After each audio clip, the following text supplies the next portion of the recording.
like to call this Bryan Board of Education meeting to order. We'll start with the pledge to the flag.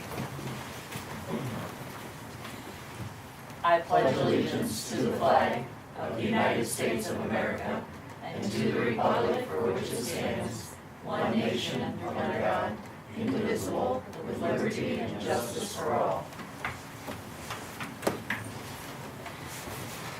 Mr. Russell, if we can do roll call, please. Scott Benedict. Here. Sandra Keeler. Here. Tom Lingby. Here. Deb Updike. Here. Mike Stocker. Here. Thank you. Well, we'll start first with a motion to approve the January organizational meeting as well as the regular meeting and our special meeting. Unless there's no changes or corrections or, So moved. thank you, Tom. Seconded. Thank you, Deb. Sandra. Yes. Tom. Yes. Deb. Yes. Mike. Yes. Scott. Yes. Thank you. I am not aware of any public participation, so we will move on to communications, and as for that, I do not have a report tonight for full committee. Thank you. So we'll jump right into the treasurer's report. Great, thank you. We'll start with our financial reports for the month ended January 31, 2019. Our cash reconciliation report at Farmers and Merchants State Bank, a balance of $2,619,451. Outstanding checks, adjustments $84,673. Investments at Star Ohio, $914,187. At UBS Financial, $4,281,614. At State Bank, $6,303,060. And at Star Ohio Plus, $2,438,915. Petty cash and change funds total $7,400. Total funds on hand at the end of January, $16,479,952. Of those funds, our general fund balance was $13,507,646. Our bond retirement fund, $550,336, and our permanent improvement fund balance, $1,350,523. Those make up some of our major funds. Once again, total funds on hand, $16,479,952. Our SM2 report, so far year to date, our revenues are about $160,000 ahead of budget, and our expenses are about $117,000 under budget, so we have a positive variance of $277,000. We still need to keep in mind that our projections are negative deficit spending for the year, so even though we have positive variances, we're still going to be deficit spending most likely. Any questions on those reports? If not, we'll move on to appropriation. The amended appropriations at the end of January, $27,955,639. Changes during the month, increased general fund of $161,747. District managed activities, an increase of $13,440. And PI fund, an increase of $174,850. Make up the most of those changes during the month, which were about $353,000. Any questions on the appropriation resolution? If not, we'll move on to the next item, which is from the County Budget Commission, a resolution accepting amounts and rates as determined by the Budget Commission for our tax levies, certifying them to the county auditor. Our auditor, Julie Beagle, provided the tax rates. Our general fund rates, we have 3 current expense levies. The gross, the voted millage on those are 27, 3, and 12.9 mils for a total of 42.9 mils. Our emergency levy, which is also general fund money, is 6.5 mils. Our permanent improvement levy is 4.4 mils, and our bond retirement fund is 7.45 mils. This last year, tax year 2018, which we pay in 2019, was a reval year for Williams County. As a result of that, our taxable valuation for our district went up to $274,962,000 from $263,777. That's an increase of about $11,184,000. Within the different property classifications, agricultural land went down about 15% as the CAUB rates were adjusted by the Ohio Department of Taxation downward. Our residential properties went up about 8%, our commercial industrial property went up about 4%, and public utility went up about 2%. As a result of those valuation changes, we realize a decrease in tax rates because the Department of Taxation always adjusts your rates down when your value goes up because of the old House Bill 920 rule from 1976. Our reduction factors kick in, bringing the rates down so it doesn't generate any additional revenue for us. Our effective rates for our 3 current expense levies is what makes up the 20 mil floor calculation.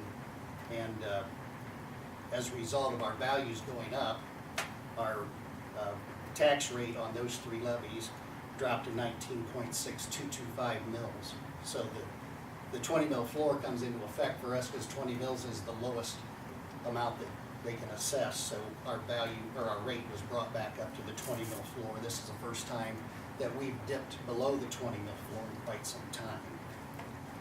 So the adjustment was like 3.377 mils to bring us back up to the 20 mil floor. So it's kind of a snapshot of what happened as a result of revaluation. I thought I'd throw that in there with our tax rate resolution here, just to give you a picture of how the 20 mil floor works and how it impacted us in this reval, this is a very good example. If you were teaching this stuff, you'd want to pull this one and show it, because it's a real good example of how it works. So any questions on the tax rates? Without getting into an hour-long discussion. Okay, we'll move on. Donations this month. Bryan Academic Booster Club donated $500 to our Youth in Government program. Williams County Dairy Association donated $200 for the FCCLA program. Bryan Academic Booster Club donated $70 for our high school mail merge program. And the Joyce Reeder Foundation donated $1,500 for the Bryan High School Orchestra program. Once again, thank all these organizations and groups for their continued support of our school district and our programs. And that concludes my report, unless you have any other questions. If there are no other questions, I'll take a motion to approve the treasurer's report and recommendations. So moved. Thank you, Deb. Second? Thank you, Mike. Roll. Tom? Yes. Deb? Yes. Mike? Yes. Scott? Yes. Cindy? Yes. Thank you. Thank you. Okay, moving on to old business. I'm not aware of any old business. I'm not either. Anyone else? Anything to bring to the board? And we'll move straight into new business and the superintendent's. Thank you. Under administrative recommendations, we'll start with asking the board's approval of a memorandum of understanding with our classified union members, the Ohio Association of Public School Employees. This MOU specifically regarding the kind of subcategory of secretarial will correct some contract language in effect with calamity days for our secretaries, and then also addresses a new concept that will go into place next year. So our secretaries have been requesting a little bit of flexibility with their schedules in helping the school to address some overtime issues. So we worked with them, and we're very thankful for their input and cooperation to, in this MOU, try a scenario where they will, in essence, reduce their required days work by 5 and create 5 flexible days that they can use outside of their normal work times when they are extremely overloaded. Many times this happens at the beginning of the year or during IEP season, those types of preschool evaluations and so on. We're excited to see how it will work. It is a win-win. It creates the flexibility that they're looking for, but it also helps us control and even reduce costs going into next year. So I'm asking the board to approve that MOU. Questions on that? I'm going to kind of go through each one today. Next, we're very excited to celebrate with the students listed and their families the fact that we have multiple students who have at this time met all graduation requirements for both the Bryan City School District and the state of Ohio and have chosen to complete an early graduation. Again, as a reminder, some of them will still be walking through the ceremony in May, others will choose not to and will begin their next path for their future. So we wish them the best. We are very excited that they have been able to meet their goals and congratulate them on this accomplishment. Next we have the 8th grade trip, which is an annual event to Chicago. And the students have worked hard enough to be able to take the trip all the way to Chicago for Thursday, May 9th and Friday, May 10th. We have approximately 140 students and 15 to 20 chaperones who will be going on the trip. And the itinerary is listed, including Michigan Avenue, the Museum of Science and Industry, the Medieval Times dinner, and the Lincoln Park Zoo and Navy Pier. So this is an excellent trip for our students and gets them to experience some new things that many of them have not had the opportunity to see. Questions on that? Okay, next we have a memorandum of understanding with a renewed mind. So this is a renewal. We currently have a school-based mental health therapist that comes into our school district and works directly with our students through a partnership with both a renewed mind and the Adams Board. So this is a renewal, and we're very thankful to both the Renewed Mind and the Adams Board for continuing to support this program and for being able to provide these types of supports and therapies for our students directly here on our campus.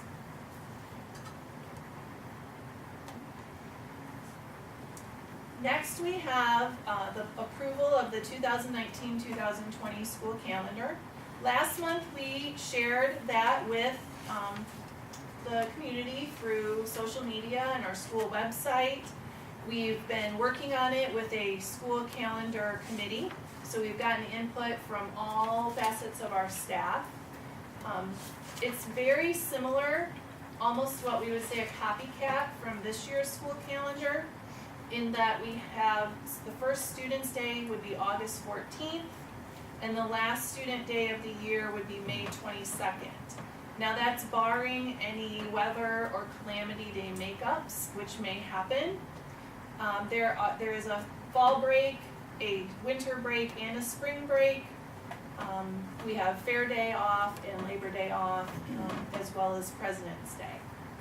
So any questions or feedback on the calendar?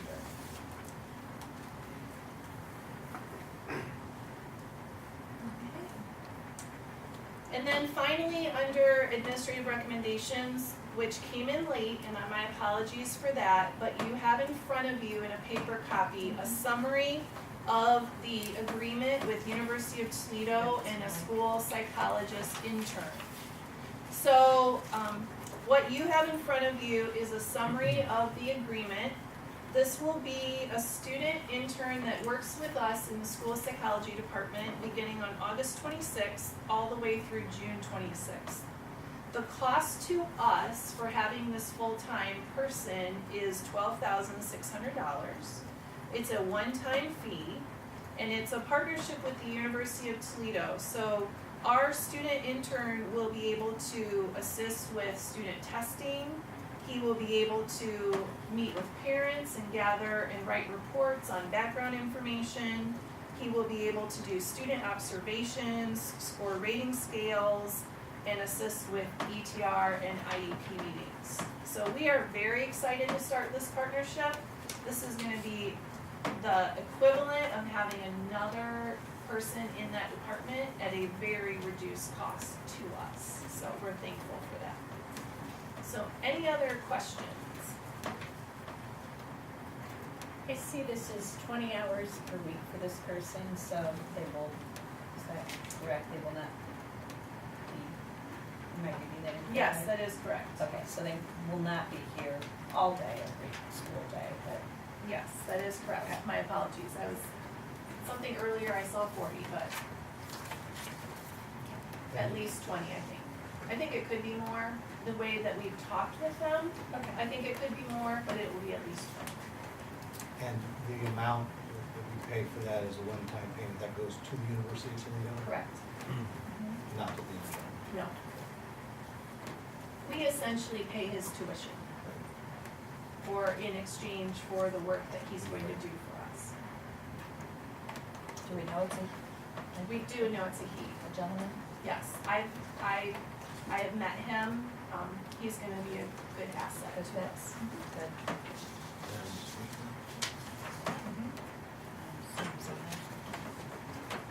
There you go. Thanks. Any other questions? If not, I will take a motion to approve the superintendent's recommendations. Second? Thanks, Mike. Roll? Deb? Yes. Mike? Yes. Scott? Yes. Cinder? Yes. Tom? Yes. Thank you. So next we have our student accommodations. It's time for our second quarter all A honor roll listing for grades 6, 7, and 8, as well as grades 9 through 12 at the high school. And at the Bryan Elementary, we have our PBIS Sportsmanship Awards with Mrs. Schilling's classroom and our gold slip winners in PE. So those are our accommodations for this month. Nice full list of names. Yes, it is. I will take a motion to approve the student accommodations. Superintendent. So moved. Thanks, Mike. Second? Second? Thank you, Deb. Mike? Yes. Scott? Yes. Cinder? Yes. Tom? Yes. Deb? Yes. Thank you. Next, under personnel recommendations, I'd like to ask the board to approve a one-year limited teaching contract effective for the 2019-20 school year for Eric Roofer, high school math teacher, master's level, and for the 19-20 school year, it will be 16 years experience. This is to replace the retirement that we had in our math department earlier this year. Transfer of classified staff, Carrie Keck to assistant baker and cook at the 6 to 12 building, an increase to 6.5 hours per day effective January 31st. And I'm recommending Heidi Brown for our school psychology assistant position effective February 18th. Classified and certified substitutes, we have 2. And then it is time for our spring supplemental contracts. So we have our baseball program, our track program, softball program, and boys tennis included. And then we have 2 volunteers for our athletic department, Bryan Arnold and Shane Scott. Any questions on that list? If not, I will accept a motion to accept the personnel recommendations. So moved. Thanks, Tom. Second? I heard Scott first this Okay. time. Thanks, That'll work. Scott. Okay. Scott? Yes. Cinder? Yes. Tom? Deb? Yes. Mike? Yes. Thank you. Next, under policy items, I would ask the board to waive the first and go ahead and do the first and second reading together of the following board policy item, and that's number 3432, sick leave. And specifically, the change that we are making is listed in red in your attachment. It allows us to accept sick leave transfer from any employee who has worked in a position of public service in Ohio or any other state. And the policy will be retroactive to January 1st of 2013 for any person currently employed by the district. Questions on that? Any questions? If not, I'll accept a motion to approve this policy change. So moved. Thank you, Mike. Second? Thank you, Tom. Well, Cindra? Yes. Tom? Yes. Deb? Yes. Mike? Yes. Scott? Yes. Okay, the reports you can see listed there, and before we move into reports from our administrators, I just wanted to take a few minutes to have kind of a discussion with the board. As Rob mentioned earlier, this year we're projected to have deficit spending, and that is even with us kind of keeping an eye on our expenditures and purchases and being cost conscious. Rob and I have been discussing this, and one of the reasons that we believe the deficit spending is because of our SRO program. Now, I'm here to tell you that our SRO program was the right decision to make. It has been a fantastic addition to our campus, to our school, to our culture, to our community. It's been great for students, staff, parents, visitors. They're doing an amazing job. But from a fiscal point of view, that was a piece that we did not anticipate, we did not plan for. We just kind of did it and said this was the right thing to do, and I fully support that and would do it again tomorrow if given the opportunity. But we have to, again, think about how are we going to address that change moving forward. And how are we going to address that deficit? The second biggest area of concern for me, and we've had an impact tonight, continues to be special education. So the whole world of special education, which is federally and state funded through monies we receive for the government, which do not cover the costs that we have to expend in special ed. So Rob put together some numbers. We just want to start informing the community. We want to start sharing and making sure the board understands that the need for a school psychology assistant and the need for this partnership with the University of Toledo, the need to hire additional aides, and the workload that we are asking our staff to do it's overwhelming, and it continues to overwhelm us. So, we want the board to understand, like, for example, since fiscal year 2014 in staffing, and this includes administrative, psychologists, teachers, aides, social workers, speech, PT, OT, therapies, we've gained about 19 staff members since fiscal year 2014. Our costs in that same time period, and make sure I don't misquote this, we've seen an increase of 11% in that same time period. So the students are coming to us with more significant needs. They're coming to us with more complicated scenarios. They're coming to us with, they're just coming. Like, they just keep coming. And so again, I think we have to be conscientious because we are bound by federal law to keep minimums of ratios between adults and students in these types of settings in classrooms. Earlier this year, we had to apply for the waiver for our multiple handicap units because we had too many students and not enough adults. This is an ongoing area that we need to continue to look at. So I don't, if you would like to add anything, Rob, or Just here's your on these, packet. on these costs, 11.9% is just a one-year cost increase for fiscal year 19 versus last year. Last year we were at 4.276 million. This year we're estimated to be 4.7 million general fund expenses for special ed.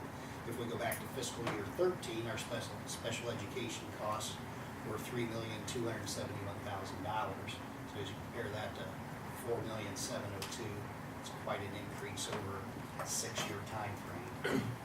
Diana's done a good job of outlining, some of the reasonings for that. But it's a great reason for the deficit spending projections that we're seeing in our 5-year forecast. And last year we were running a surplus, but with some of the changes that have taken place, How many, did you say additional students moved in this year? We had Yearly? approximately 75 students that moved in at the beginning of the year that were already identified. We get some of our special education services are provided by Northwest Ohio Education Service Center because we can't handle it all in-house. At the beginning of each year, they provide us an estimate of what those costs are going to be, and then they update it mid-year. Well, this year, our update at mid-year, there was an increase of about $152,000 just from all these students that have moved in and all these services that we have had to add and provide. So it's the point where we feel we got to talk about it, address it, and plan to see where we're going to go with this. And the final thing, and then I'll answer any questions. One misconception out there in the community when I bring up special education is that, well, we need to close our doors. We need to stop accepting students from other schools. That stopped about 5 years ago. We used to educationally serve most of the students in Williams County because we were the largest. That stopped about 5 years ago. The students we're talking about today are our students. They live in our community. They're moving into our district. So I'll answer questions. No, you're saying the increase in terms of the cost of personnel. Total cost. The total cost of personnel, and obviously being driven by the total number of additional personnel. That is dictated for the most part by federal or state requirements in terms of ratios of those personnel to X number of students. Correct. So Correct. we have no control over that whatsoever. We have some control over students who may need additional assistance, and it's a team decision on if that means that the adult in the room can service their needs, or sometimes we have to have a one-on-one adult aide that works specifically with one student because of the physical or behavioral or emotional needs of that student. So if they're identified with those types of potential problems, then we are compelled to have a one-on-one or Obligated is the word. obligated competitive, I Correct. guess. And another interesting, which I find sometimes fascinating and baffling, but when you're looking at your federal grants, and this is where we bring Chad in as well, because he's our federal grant coordinator, we are not allowed to spend less money in special education than we did the previous year. Am I saying that correctly? Yeah, supplement versus supplant is what they say basically. So I have to show every year that we spent at least $1 more on special education as a total than we did the previous year. So I want to make sure that the federal government money is supplementing your money, not supplanting what you're doing locally. That makes sense? Did I explain that?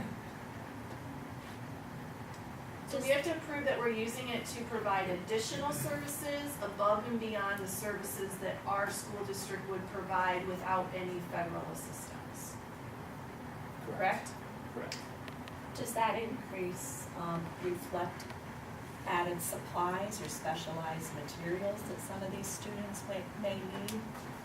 Is that? It's all that- inclusive of all costs. Okay, because that would supplies, be materials. part of that increase as well. With their specialized needs comes more materials or specialized things Yeah, to we meet. have not had a problem meeting that, but Right, the last few years it's been a pretty easy report of, yes, we're spending more money.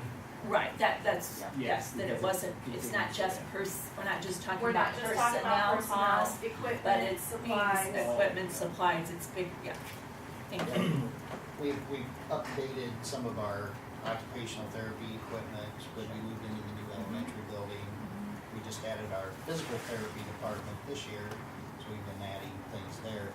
Now, the costs that we quoted you don't include anything we spent out of our permanent improvement fund for those types of things, but those probably amount to maybe $10,000 or yes, I don't believe that there's been real significant money, but most of it's labor related and services that we buy from Northwest Ohio Education Service Center. As we get more students, they really don't give us more money per se. The state funds right now on a per pupil ratio. However, we're on the cap, which means we don't get the full amount of funding that we should receive anyway. So more students enrolling in our district does not equal more money.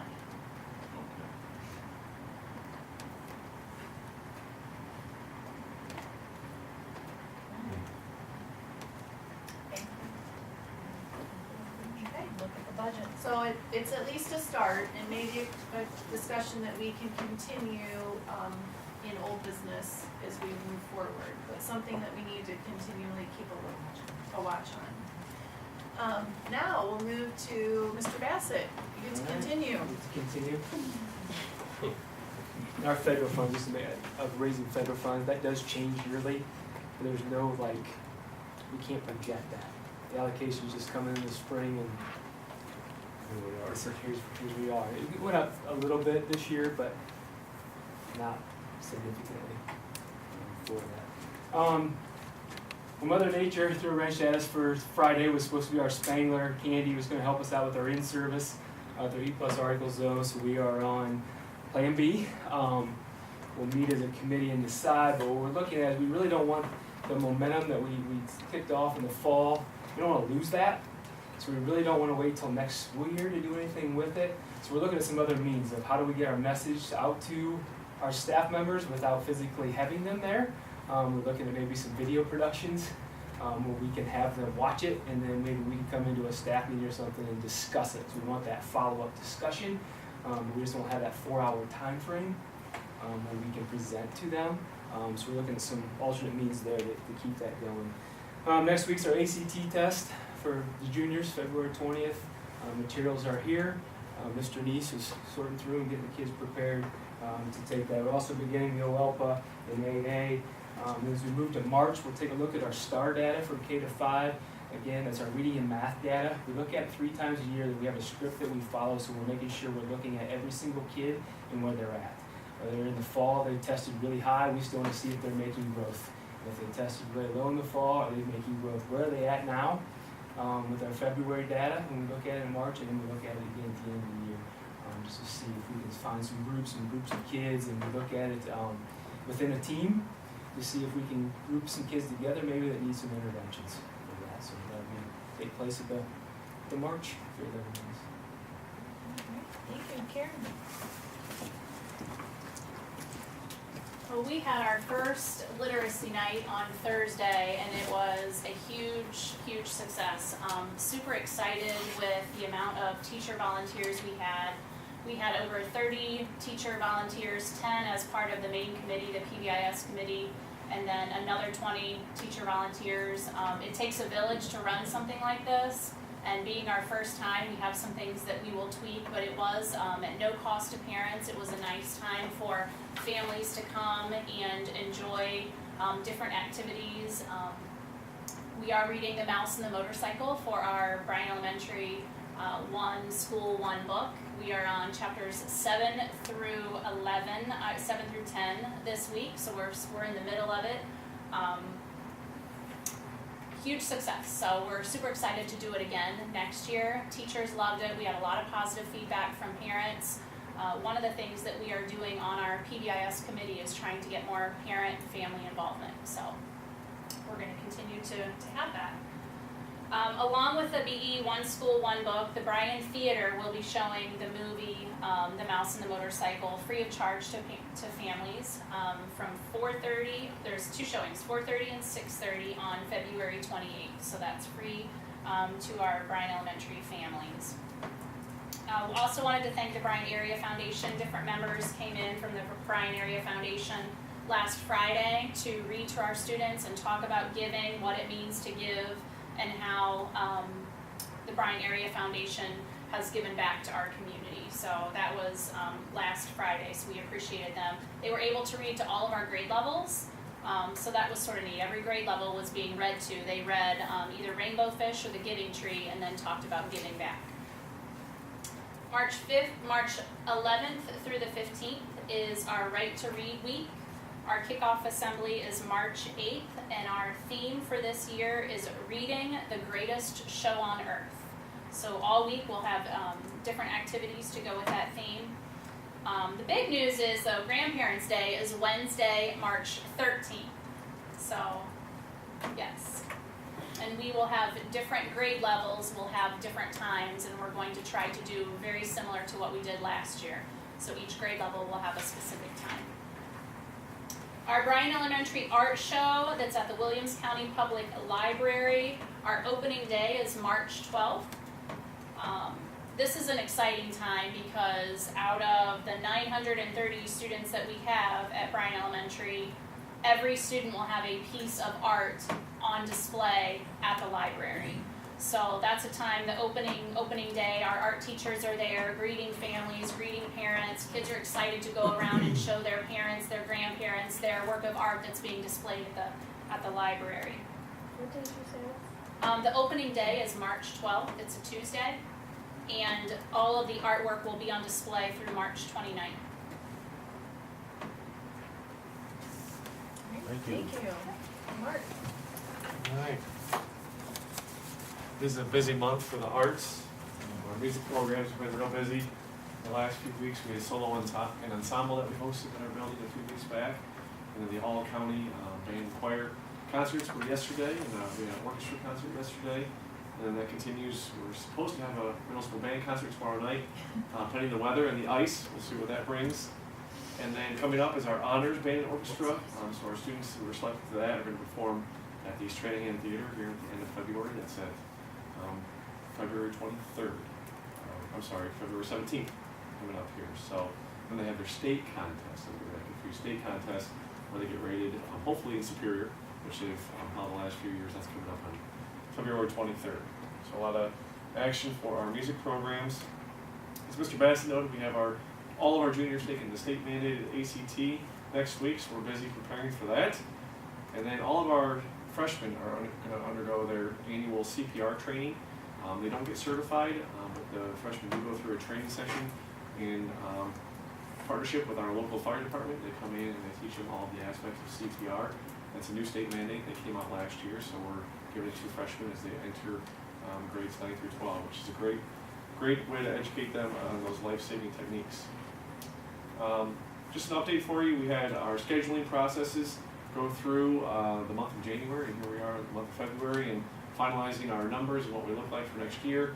I did tell you about a new course that we're offering next year about in regards to manufacturing skills and the industrial technologies, and we are sitting right where we want to be right now.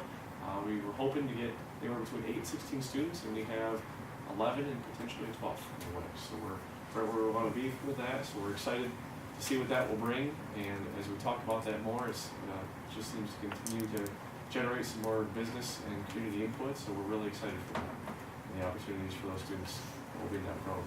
So, on top of that, we're going to start meeting with our teachers here in the coming weeks to prepare for who's going to teach what with all the courses we have next year, and sort of plan that all out. So, busy ahead. And just a side note, I know the SROs were brought up earlier. They're phenomenal.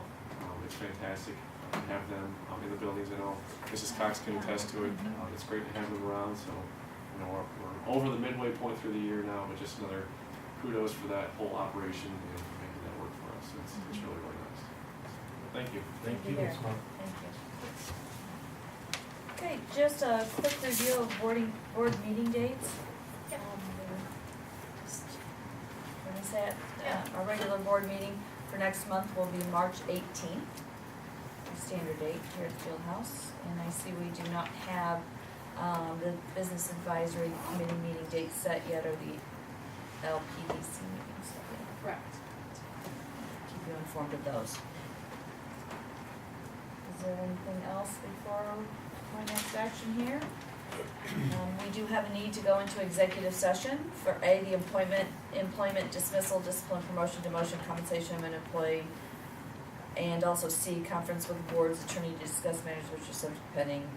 I don't expect any action. I don't expect any actions. I will take a motion to move into executive session now. So moved. Thank you, Tom. Thank you, Mike. Roll. Tom, Yes. Deb, Yes. Mike, Yes. Scott, Yes. Sandra. Yes. Thank you. Like to I do need to add, Yes. I would like, with the board's permission, to invite Mark Bryan into executive session for the purpose of letter A, the appointment, employment, dismissal, discipline, promotion, demotion, or compensation of employee. Okay, we're good with that? Yes. Yes, thank you. Sure. Can do that. Thank you for those watching. And have, safe travels out there.